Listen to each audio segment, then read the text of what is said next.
Bapak, Ibu, saudaraku sekalian, di Injil Matius pasal 10, Injil Matius pasal 10 ayat 28, Tuhan Yesus berkata, "Dan janganlah kamu takut kepada mereka yang dapat membunuh tubuh, tetapi yang tidak berkuasa membunuh jiwa. Takutlah terutama kepada Dia yang berkuasa membinasakan baik jiwa maupun tubuh di dalam neraka." Saudaraku sekalian, perasaan krisis dalam situasi yang kita anggap kritis adalah bagian hidup yang tidak dapat lepas dari kita masing-masing. Pasti kita pernah mengalaminya, atau sekarang ini sedang mengalaminya, dan yang pasti hari esok kita akan mengalaminya. Perasaan kritis dalam keadaan yang kita anggap kritis pasti dialami setiap insan. Biasanya perasaan krisis dan situasi yang dianggap kritis tersebut adalah hal-hal yang hanya mencakup kefanaan hidup. Seperti jodoh, makin meninggi usia merasa makin kritis, makin keadaan dianggap kritis dan memiliki perasaan krisis. Menikah 20 tahun lebih belum punya anak, makin tua perasaan makin krisis. Karena dengan usia yang makin meninggi, kecil kemungkinan memiliki keturunan dan keadaan menjadi semakin kritis. Belum masalah kebutuhan rumah, hutang piutang, atau mungkin ada ancaman-ancaman tertentu di dalam kehidupan kita. Bapak, Ibu, saudara sekalian, Tuhan mengatakan, jangan takut. Jangan takut kepada mereka yang dapat membunuh tubuh, tetapi yang tidak berkuasa membunuh jiwa. Takutlah terutama kepada Dia yang berkuasa membinasakan baik jiwa maupun tubuh di dalam neraka. Suatu hari nanti semua manusia akan dibangkitkan. Sebagian masuk kehinaan kekal dan yang lain masuk kemuliaan kekal. Untuk hal ini kamu harus merasa krisis. Ada sense of crisis, perasaan krisis. Dan harus selalu menghayati keadaan kritis jika diperhadapkan kepada fakta kekekalan, saudaraku. Tetapi fakta hidup yang kita lihat dan mungkin juga saudara jalani saat ini, orang lebih memiliki perasaan krisis terhadap hal-hal fana daripada memiliki perasaan krisis terhadap fakta kekekalan. Mengapa ini bisa terjadi, saudara? Sebab orang tidak memiliki kegentaran yang patut terhadap Tuhan.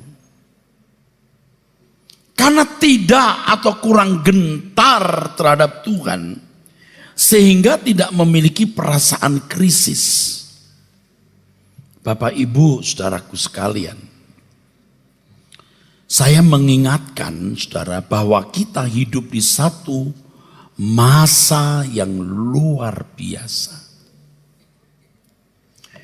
Momentum yang dirindukan, dilihat dan didengar oleh nabi-nabi dan orang-orang benar. Tetapi mereka tidak melihat, mereka tidak mendengar, kata Tuhan Yesus. Karena ini untuk kamu. Kita hidup di masa atau periode akhir zaman. Bicara mengenai akhir zaman, saudara. Ini tidak sama dengan parousia. Parousia itu artinya hal kedatangan Tuhan yang kedua kali. Sedangkan akhir zaman dalam bahasa teologi sering dikenal sebagai eskatologi. Tidak sama dengan parousia atau kedatangan Tuhan.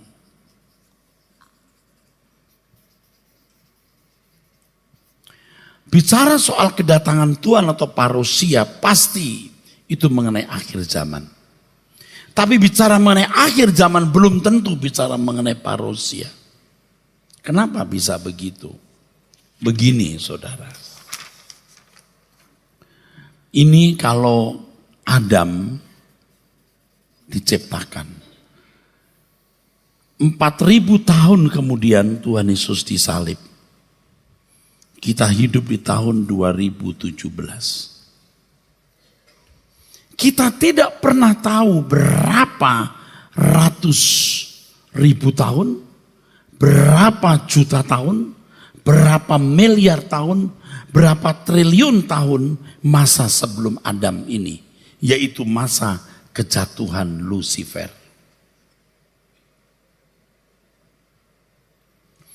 Sejak Tuhan Yesus disalib, mati dan bangkit. Kebangkitan itu menunjukkan kemenangannya. Kemenangan Tuhan disebabkan karena ia taat. Ia saleh. Karena kesalehannya ia didengar, dibebaskan dari maut. Ia taat sampai mati, bahkan mati di kayu salib. Dan ini kemenangan Tuhan Yesus. Dan memang maksud kedatangan Tuhan Yesus ke dunia untuk membinasakan pekerjaan iblis. Ia menjadi corpus delicti. Ia menjadi bukti kesalahan Lucifer. Lucifer tidak bisa dihukum sebelum terbukti kesalahannya. Dengan ketaatan Tuhan Yesus kepada Bapa di sorga, dengan penghormatannya yang pantas dan patut kepada Bapa di sorga, iblis telah tertelanjangi bahwa apa yang dilakukan sepak terjangnya itu salah. Tuhan menjadi corpus delicti. Tetapi ini belum mengakhiri sejarah petualangan Lucifer. Harus genap, harus cukup jumlah bilangan orang yang tidak menyayangkan nyawa. Wahyu 6 ayat 11. Yang artinya harus genap jumlah orang-orang yang serupa dengan dia. Dan orang-orang yang mendapat anugerah mengambil bagian dalam rencana Allah ini membinasakan pekerjaan iblis dan hadirnya kerajaan yang akan datang. Kita, saudara dan saya. Ini satu kehormatan yang tidak diberikan kepada orang-orang sebelum zaman salib. Juga tidak semua orang yang hidup di zaman sesudah salib, saudaraku. Kitalah orang-orang yang mendapatkan anugerah ini. Seperti Tuhan Yesus berprinsip dan itu menjadi landasan cara dan gaya hidupnya. Makananku melakukan kehendak Bapa dan menyelesaikan pekerjaannya. Tuhan Yesus sudah melakukan kehendak Bapa dan menyelesaikan pekerjaannya. Sekarang giliran kita melakukan kehendak Bapa. Giliran kita melakukan kehendak Bapa dan menyelesaikan pekerjaannya. Kita harus menjadi sempurna seperti Bapa, serupa dengan Tuhan Yesus. Bisa menjadi segambar dan serupa dengan Allah. sesuai dengan rancangan Allah semula menciptakan manusia segambar serupa dengan Dia, segambar serupa.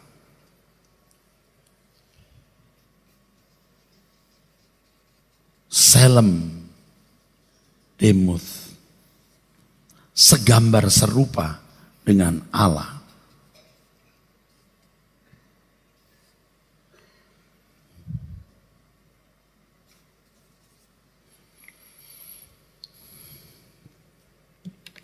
Jadi Bapak Ibu, saudara-saudaraku, menjadi orang Kristen itu membawa diri kita kepada masalah besar. Membuat hidup kita menjadi rumit, saudaraku. Karena kita harus mengikuti jejak Tuhan kita Yesus Kristus. Nggak bisa tidak. Oleh sebab itu saudaraku, pemahaman kita akan kebenaran harus utuh. Harus lengkap. Harus menjadi komprehensif. Lengkap.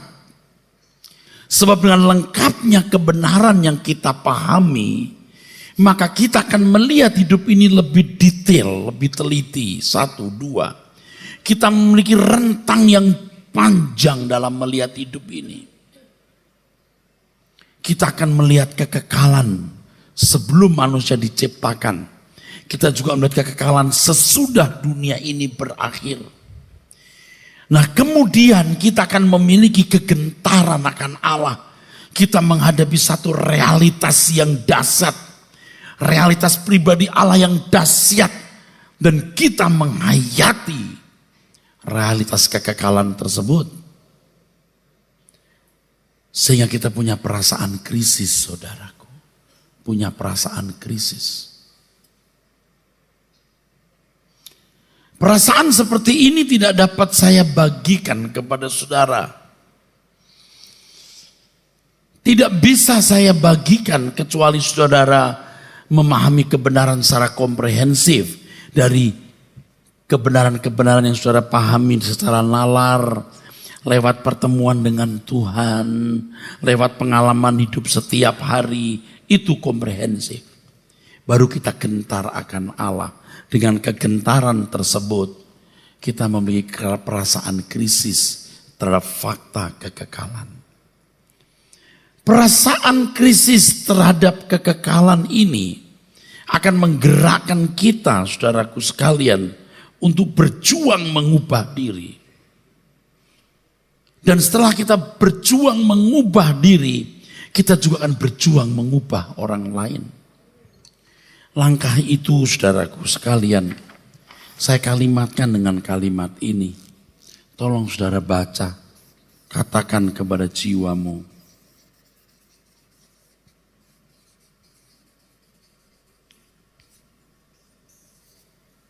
Apa saudara?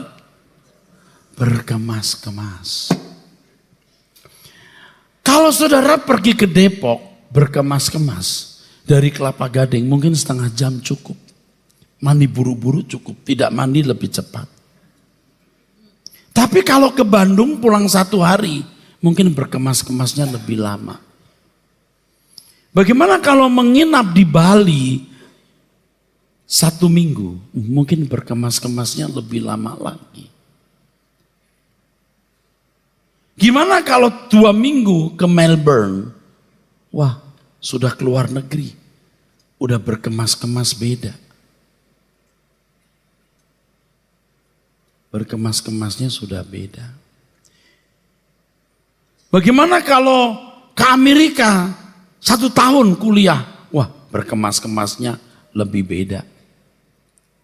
Gimana kalau pindah rumah ke Swedia atau ke Prancis, di mana masyarakatnya juga tidak suka berbahasa Inggris karena lebih bangga dengan bahasa Prancisnya. Mungkin persiapannya lebih lama sudah belajar bahasa Prancis. Kalau kita pindah ke dunia lain, langit baru, bumi baru, dan tidak pernah balik, itu persiapannya berkemas-kemasnya berapa lama?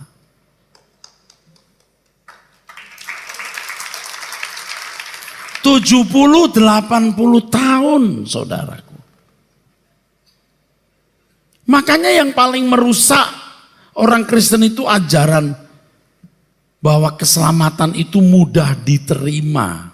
Sudah percaya Yesus selamat. Percaya itu apa? Selamat yang bagaimana? Tidak dipahami. Percaya itu kan artinya menyerahkan diri sepenuh kepada objek yang dipercaya. Bukan sekedar secara nalar setuju.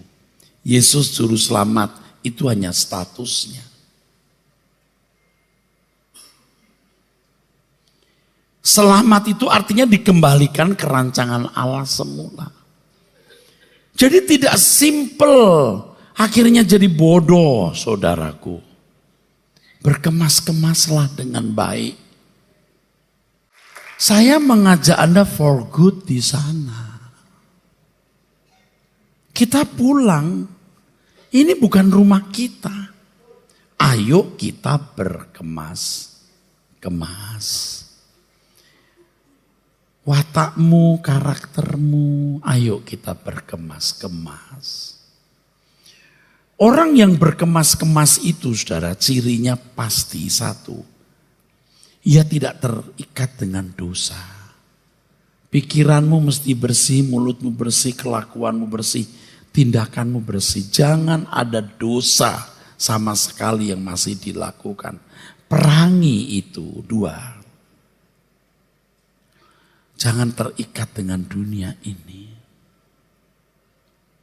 3. Buktikan kesetiaan dan pembelaanmu untuk Tuhan. Untuk kerajaan kita. Kerajaan Bapa di sorga, saudaraku. Inilah cara kita berkemas-kemas. Jangan terikat dengan dunia. Dunia ini berapa sih harganya, saudaraku? Bumi kita ini kan debu, tidak main-main, ini tidak hiperbola, debu. Bumi kita ini 1 dari 8 planet di keluarga matahari. Matahari kita ini 1 dari 200 miliar matahari di galaksi Milky Way. Galaksi Milky Way punya 200 miliar matahari, 1 diantaranya matahari kita. Dan jagat raya ini yang sudah bisa dihitung manusia, kira-kira ada 400 miliar galaksi. Yang kalau saudara melihat malam hari seperti taburan pasir, itu galaksi dengan miliar-miliar matahari atau bintang. Matahari itu sama dengan bintang. Yang bercahaya itu namanya bintang. Planet tidak bercahaya. Kalau bulan kelihatan bercahaya, ia hanya memantulkan sinar matahari. Gugusan-gugusan bintang yang tidak terbatas. Ini kekayaan kerajaan Bapa yang akan kita warisi. Jadi dunia ini berapa sih? Berapa triliun ton misalnya atau berapa juta ton emas. Tidak ada artinya dibanding jagat raya ini, saudara. Saudara, ini loh yang berharga. Ini loh yang berharga.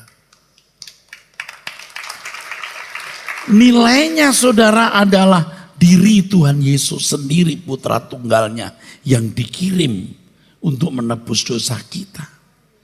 Mahal ini, seharga diri anak Allah. Sedangkan dunia ini kalau dikumpulkan, diuangkan atau digantikan satu nilai, itu cuma semangkok kacang merah. Kita serius memperkarakan kekekalan. Amin. Kita serius, saudaraku. Harus ada perasaan krisis. Kalau krisis, saudara, sudah arahkan kepada hal yang lain, Anda tidak akan punya krisis yang kudus. Kalau orang takut dunia, dia tidak punya takut yang kudus. Takut yang kudus, takut akan Allah itu.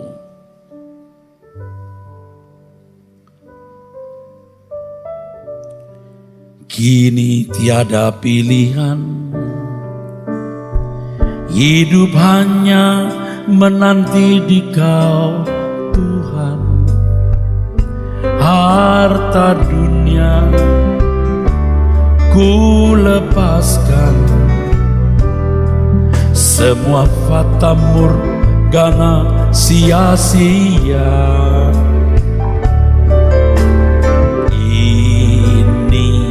Kerinduanku selalu berkenan di hadapan-Mu, di pintu-Mu aku datang, Kau sambut dalam kemuliaan.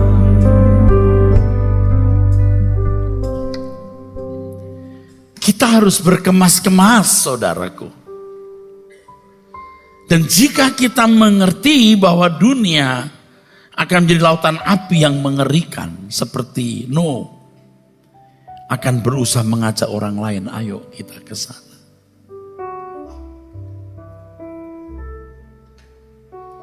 Untuk menjadi saksi Tuhan ini tidak cukup sekolah teologi dan memiliki gelar teologi.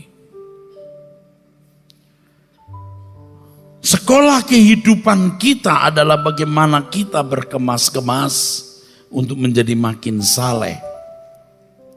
Terlepas dari ikatan dunia dan hidup untuk kepentingan kerajaan surga tanpa batas. Seperti prinsip hidup Tuhan kita Yesus Kristus. Makananku melakukan kehendak Bapa dan menyelesaikan pekerjaannya.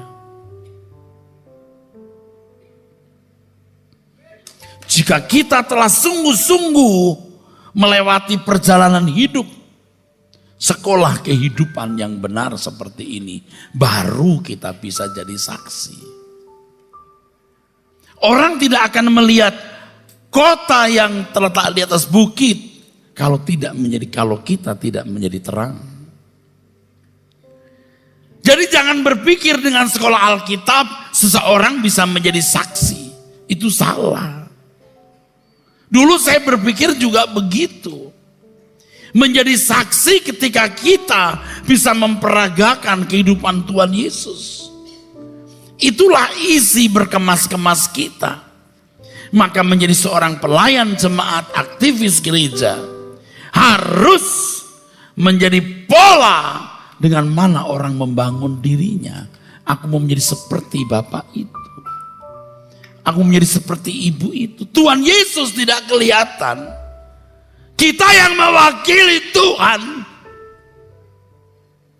Dan itu maksud tujuan pelayanan ini, saudaraku. Saya beberapa kali mendengar orang cerita tentang bisnis. Saya nguping dari beberapa teman yang lagi bicara. Dia bilang, saya dengar ini. Kalau dia mau beli, saya beli aja. Saya jual 200 juta. Saya pikir 200 juta rupiah. 200 juta dolar. Wah, berarti satu dari sekian bisnisnya ini. Ini aja harganya pasti di atas 2 triliun. Saya pikir pulang, besar juga ya bisnis itu ya. Saya nggak duga ya. Tapi saya tidak menjadi minder, saudara. Karena bisnis saya lebih besar dari dia.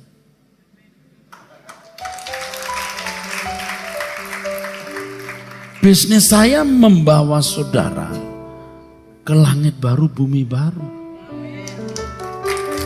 Memindahkan saudara dari Jakarta ke langit baru, bumi baru. Di gugusan bintang yang tak terhitung jumlahnya. Nggak minder. Kamu bisnis itu, kamu dapat duit, kamu beli apa paling? Sampai di mana kelangsungan kelestariannya? Sampai di mana? Kita melayani Tuhan, membawa orang ke langit baru, bumi baru, yang suatu hari kita ketemu abadi di sana. Makanya pelayanan yang benar tidak bisa dibayar pakai duit. Khotbah yang benar tidak bisa dibayar pakai duit. Waktu saya mendengar orang itu bercerita, otak manusia saya berkata begini, wah ini boleh, ini potensial. Itu mata Tuhan seperti melotot. Hei! Jangan melirik orang punya uang untuk pekerjaan Tuhan. Itu menghina Tuhan. Ini pekerjaannya. Biar Tuhan yang akan menyelesaikan. Jangan berselingkuh dengan mengharap kekayaan manusia yang belum tentu kepalanya ada Tuhan. Bagaimana saudara mewariskan kebenaran akan Tuhan dalam hidup anak-anak saudara? Harus melihat pola yang kita tunjukkan setiap hari lewat setiap perkataan, tindakan dan perbuatan kita.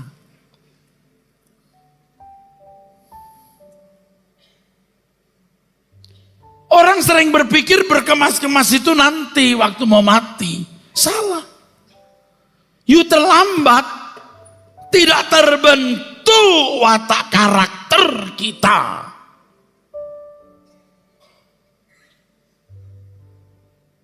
Kalau mau pergi keluar negeri saja 1 minggu persiapan kita tidak sebentar. Pindah rumah.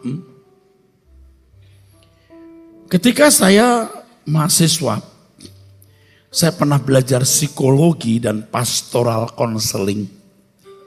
Kapan orang mengalami atau punya perasaan krisis? Pada waktu menikah. Ketika dia menikah, itu ada perasaan krisis. Dia tinggalkan orang tua. Dia tinggal dengan orang yang tidak pernah hidup bersama selama ini. Atau udah pacaran setahun 2 tahun, ada perasaan krisis. Maka Anda perhatikan, ada orang-orang yang tidak jadi menikah. Jadi ketika menikah makin deg-degan, makin takut ya. Nah itu. Yang berikut contoh yang lain, waktu dapat pekerjaan baru, pindah kerja. Ada perasaan krisis. Keluar dari pekerjaan, masuk pekerjaan baru, ada perasaan krisis. Ketemu orang-orang baru. Ya. Dan yang berikut ini, waktu pindah rumah. Apalagi rumah yang saudara tempati sejak kecil, lahir di situ. Pohon yang gede pernah dikasih tali untuk ayunan.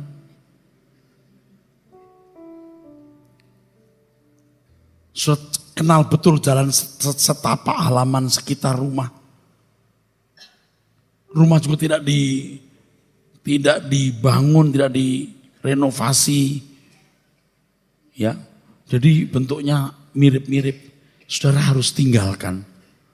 Itu ada perasaan krisis. Lalu menempati rumah baru. Rata-rata orang Kristen gak punya perasaan krisis. Karena gak berpikir akan meninggalkan dunia. Saya jujur ya. Puluhan tahun jadi orang Kristen, puluhan tahun jadi pendeta, punya perasaan krisis baru sekarang. Maka lagu-lagu saya sekarang itu begitu. Itu luapan dari perasaan krisis. Makin ngotot bagaimana hidup benar. Ngotot bagaimana tidak terikat dengan kesenangan-kesenangan dunia. Ngotot bagaimana membela kerajaan surga dengan menghentar orang-orang ke surga. Ini proyek yang tak ternilai harganya. Harganya segenap hidup kita loh, jiwa-jiwa ini. Kita berubah dulu. Tinggalkan kesenangan dulu. Punya pola hidup yang bisa diteladani. Itu dulu. Baru bisa, saudaraku. Dulu yang penting saya bisa khotbah. Sekarang saya ngerti, bukan begitu. Harus menghayati kebenaran dan menghidupi kebenaran itu. Maka api yang memancar pada waktu kita menasihati orang berkhotbah, apinya jelas. Betapa berharganya saudara.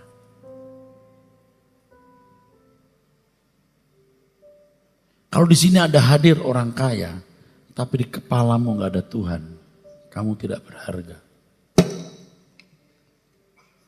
Tapi kalaupun ke orang miskin tidak punya apa-apa, engkau punya Tuhan. Di dahimu ada nama Bapa dan Anak. Engkau berharga.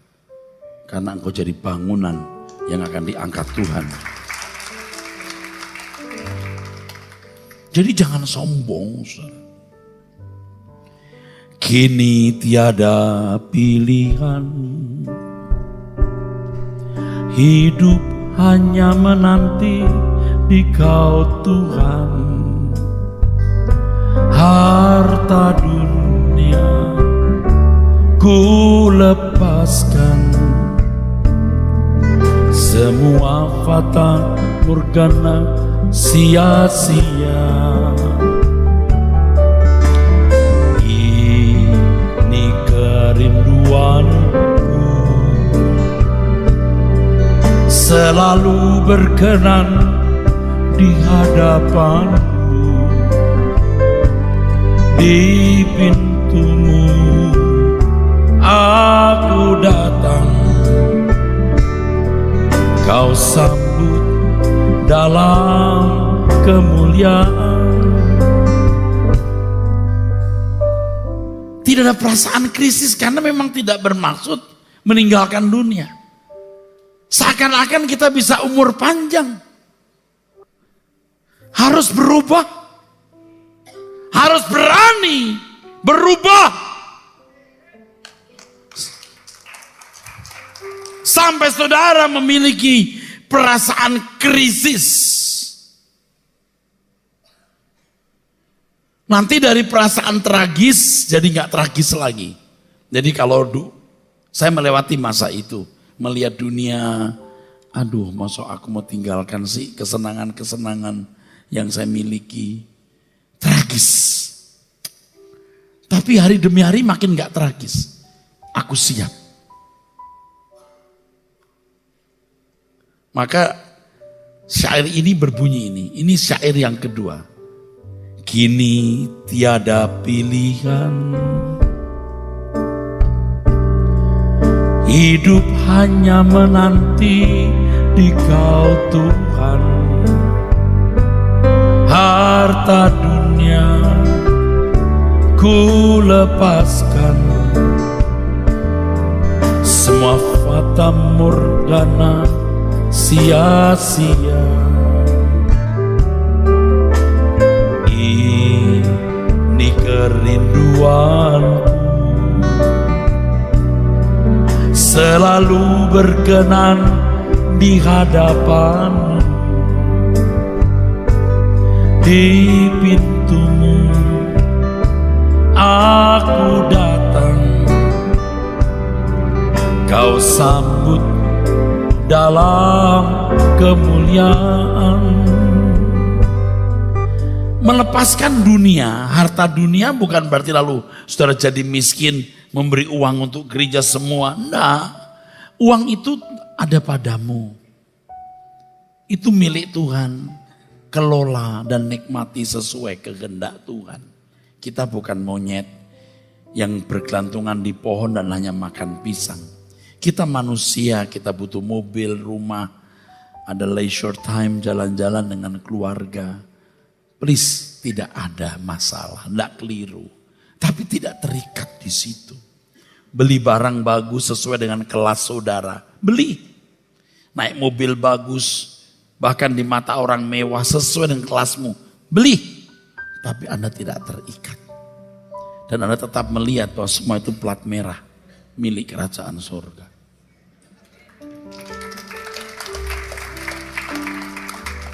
Nggak gampang, saudara.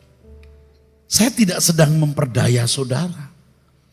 Kalau saya khotbah mengenai kekekalan kerajaan surga, jangan suspicious, jangan suspek, jangan curiga. Ini tidak memperdaya saudara. Ini mau memberdayakan saudara untuk kerajaan Allah jika mau. Tetapi kan memberdayakan saudara bukan uang saudara. Dompetmu gak dilirik, jantungmu yang dilirik.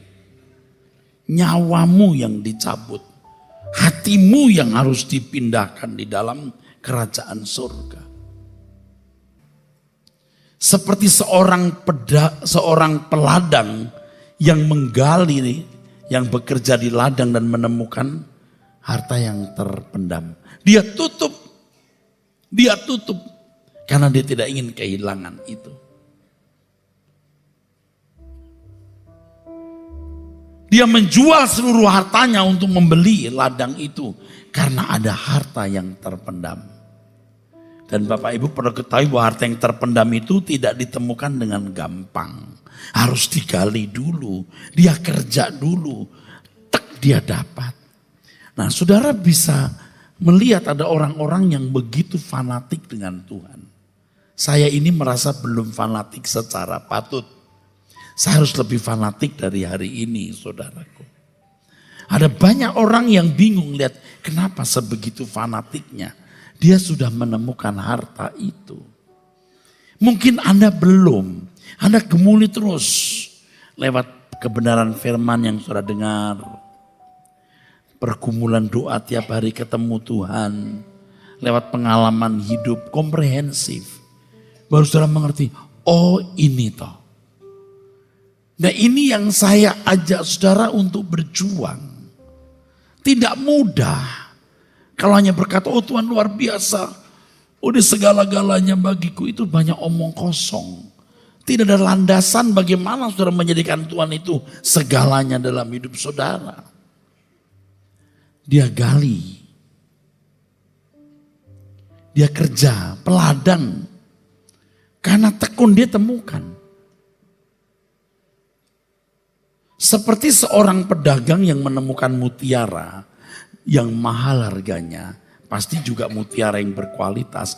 Dia jual seluruh hartanya untuk membeli mutiara itu. Dia pasti mengenali mutiara itu. Ini logis saudara.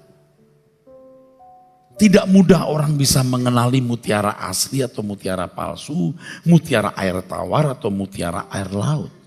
Kok Pak Eras tahu ya? Saya nggak tahu. Pernah ke Lombok, lalu diajari ini Pak yang tawar begini, yang laut begini. Sekarang suruh ulangi saya juga tidak tahu. Saya malah nggak bisa bedakan emas murni atau emas palsu. Nggak tahu, bukan tukang emas. Tapi kalau Anda tanya Matius pasal 6:33, saya tahu saudaraku. Bagaimana membedah ayat itu. Dia mengenali mutiara itu.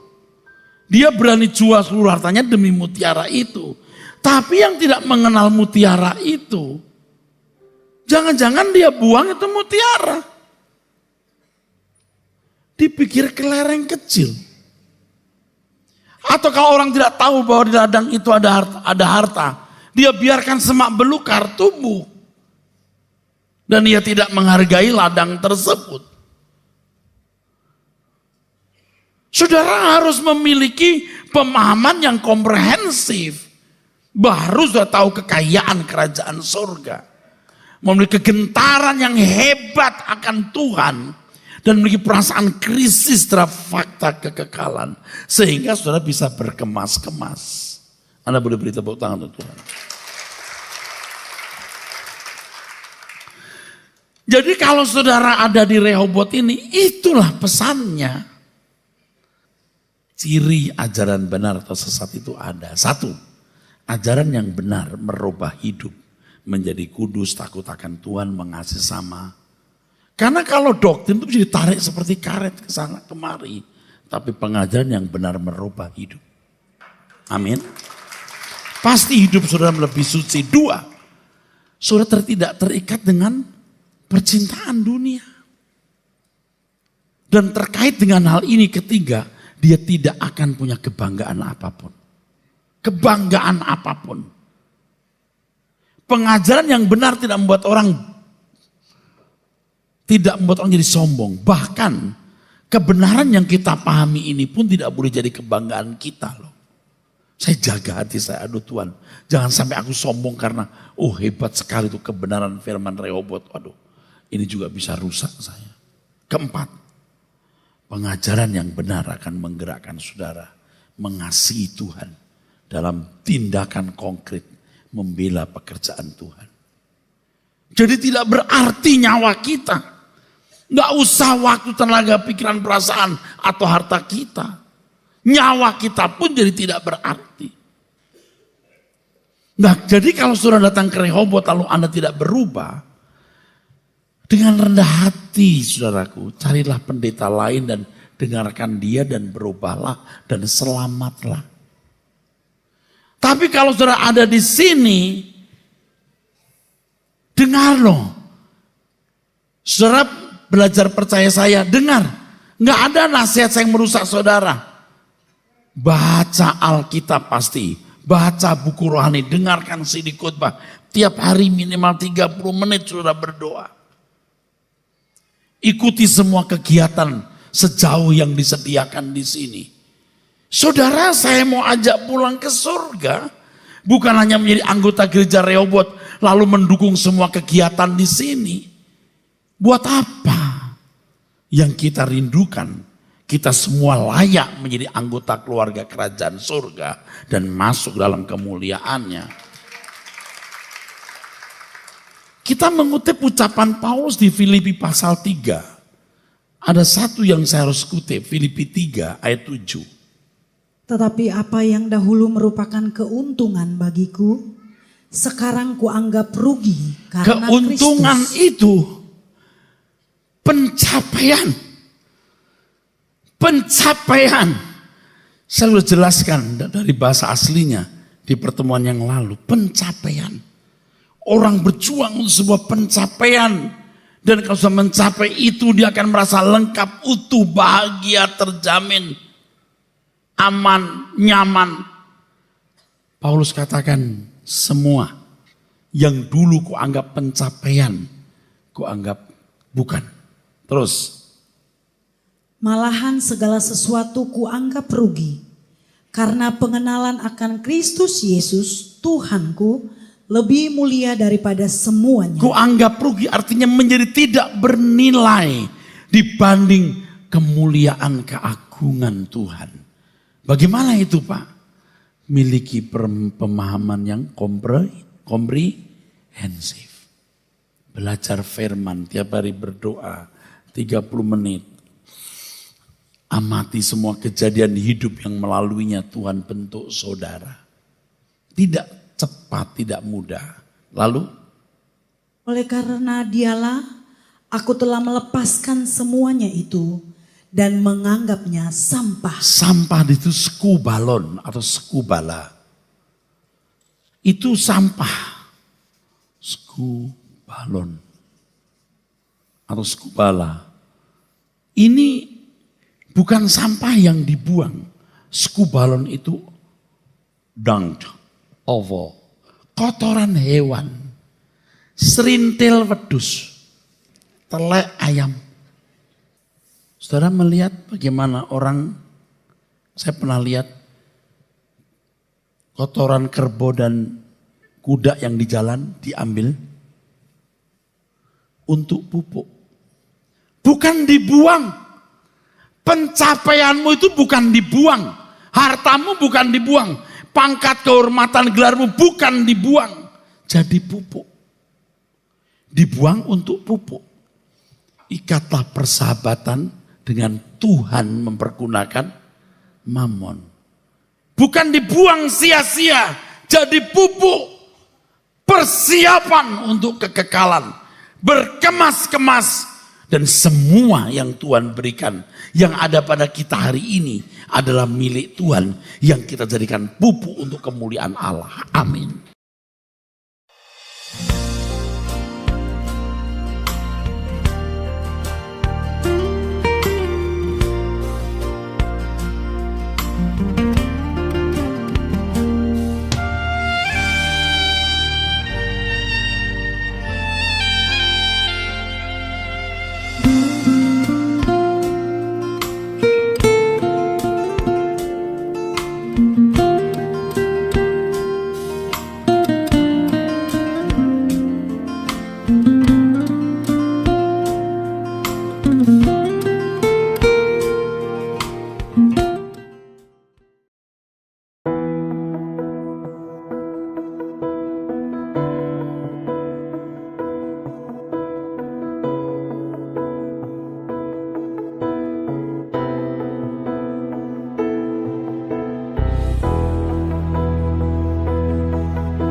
harimu Tuhan, hanya harimu Tuhan yang selalu ku nantikan.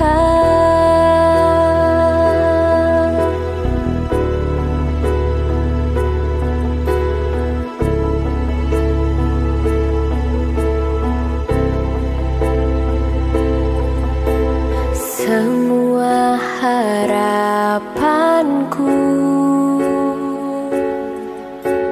ku taruh kepadamu.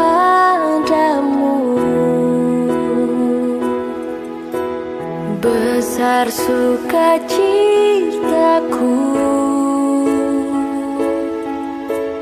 ku memandang wajahmu. Takkan ku harap lagi bahagia dunia ini, semua hanya semu belaka. Tuhan dan kerajaanmu itu segenap hidupku, sekarang dan selamanya.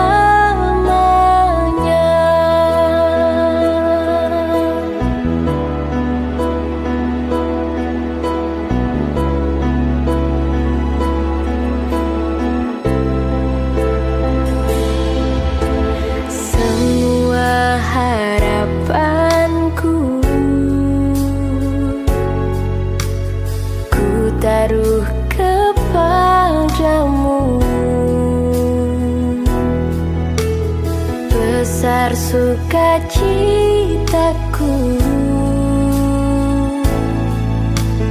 ku memandang wajahmu. Takkan ku harap lagi bahagia dunia ini, semua hanya semu belaka. Tuhan dan kerajaanmu itu segenap hidupku, sekarang dan selamanya.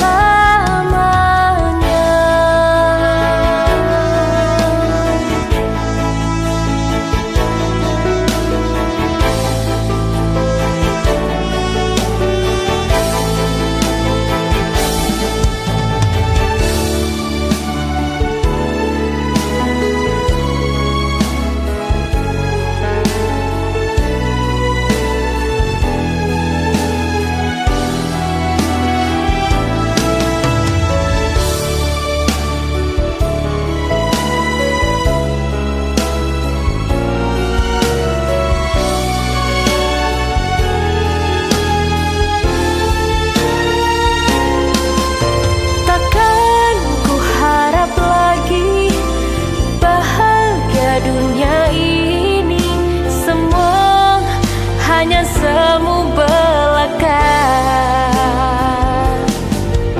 Tuhan dan kerajaanmu itu segenap hidupku, sekarang dan selamanya.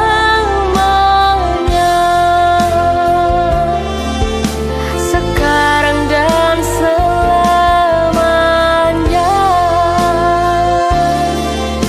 Sekarang dan selamanya.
dalam bahaya, Kau batu karangku teguh.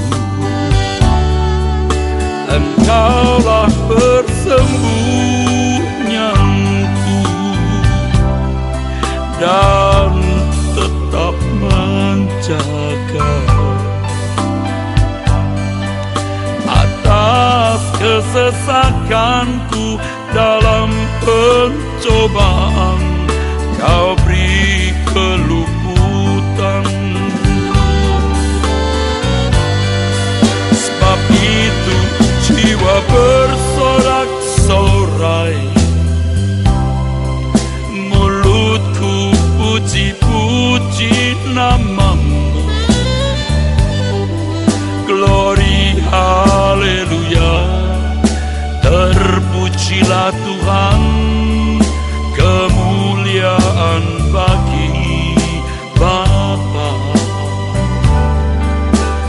Hosana bagimu Yesusku, kudus kuduslah nama-Mu, kasih setiamu Tuhan, kasih setiamu tulus, kasih setiamu bagi kami tak berkesudahan.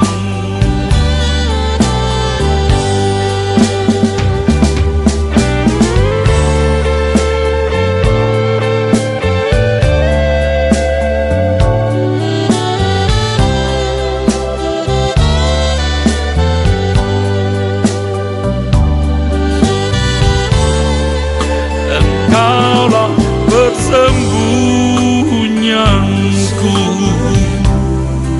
dan tetap menjaga.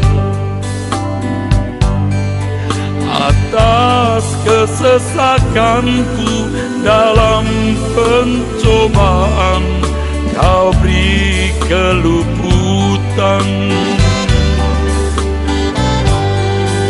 Sebab itu jiwa bersorak-sorai, mulutku puji-puji nama-Mu. Glory, haleluya, terpujilah Tuhan, kemuliaan bagi Bapa.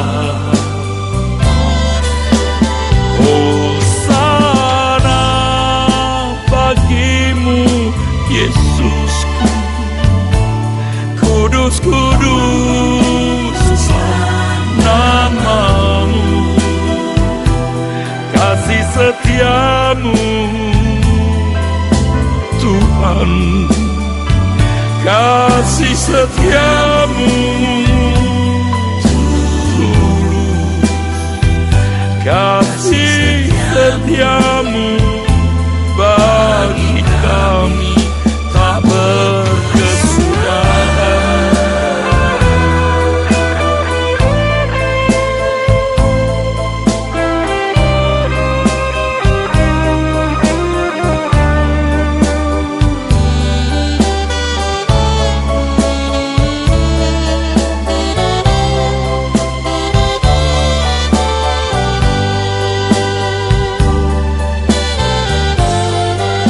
Sebab itu jiwa bersorak-sorai, mulutku puji-puji nama-Mu. Glory, haleluya,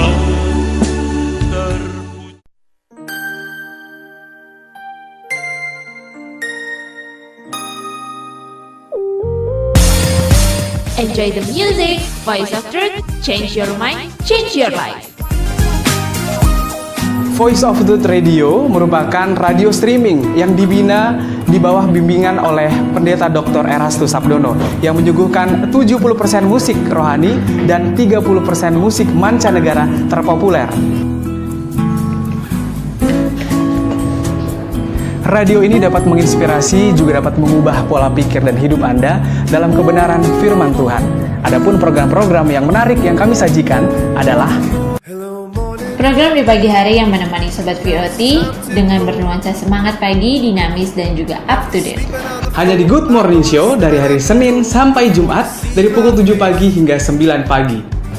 Dengan program-program yang sangat menarik dan menyajikan firman Tuhan yang murni yang dibawakan oleh Pendeta Dr. Erastus Sabdono dan pembicara terbaik lainnya. School of Life, sebuah program yang mengupas tuntas tentang doktrin Alkitab yang berimplikasi kepada cara berpikir dan cara bersikap sebagai anak Allah yang hidup. Program ini tayang setiap hari Senin dan Rabu pukul 17 sampai 19. Pastikan Anda mendengarkan. Tuhan berkati. Hai teman-teman, dengarkan ada program siaran dari anak yang berupa cerita anak yang lucu, ceria, dan alkitabiah. Hanya di Kiddy Time pada hari Selasa, Kamis, Sabtu, dan Minggu pada pukul 1 siang sampai 3 sore. Bye-bye.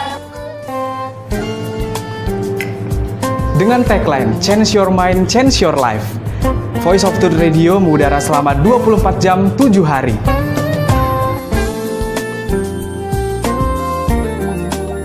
Dapatkan informasi seputar pendidikan, kesehatan, gaya hidup, dan keluarga di program Good Living setiap hari Senin, Rabu, dan Jumat pukul 10 sampai 12 siang. Menyajikan lagu-lagu mancanegara terhits dan dibahas secara menarik hanya di Flashback setiap hari Selasa dan Kamis pukul 10 hingga 12. Mau hiburan yang santai dan seru? Hanya di Cafe Break. Pukul 4 sampai 5 sore. Cafe Break, enjoy the special moment. Menyajikan informasi seputar bisnis, ekonomi, dan keuangan setiap hari Senin, Rabu, dan Jumat dari pukul 1 siang sampai pukul 3 sore. Hanya di Professionalism, Inspiration from Practitioner. Hai semua, mau dengar pembahasan seputar anak muda yang asik dan kekinian, tapi masih dari sudut pandang rohani? Ada di setiap hari Selasa, Kamis, dan Jumat, setiap pukul 5 sampai jam 7 malam, tentunya di Reborn, Be Different, Be Perfect. Cara mendownload Voice of Truth: buka Play Store atau App Store, lalu cari Voice of Truth, lalu klik install untuk mengunduh di smartphone Anda. Setelah selesai mengunduh, Anda dapat langsung menggunakan aplikasi Voice of Truth untuk mendengarkan program-program menarik yang kami sajikan 24 jam selama 7 hari. Voice of Truth, change your mind, change your life.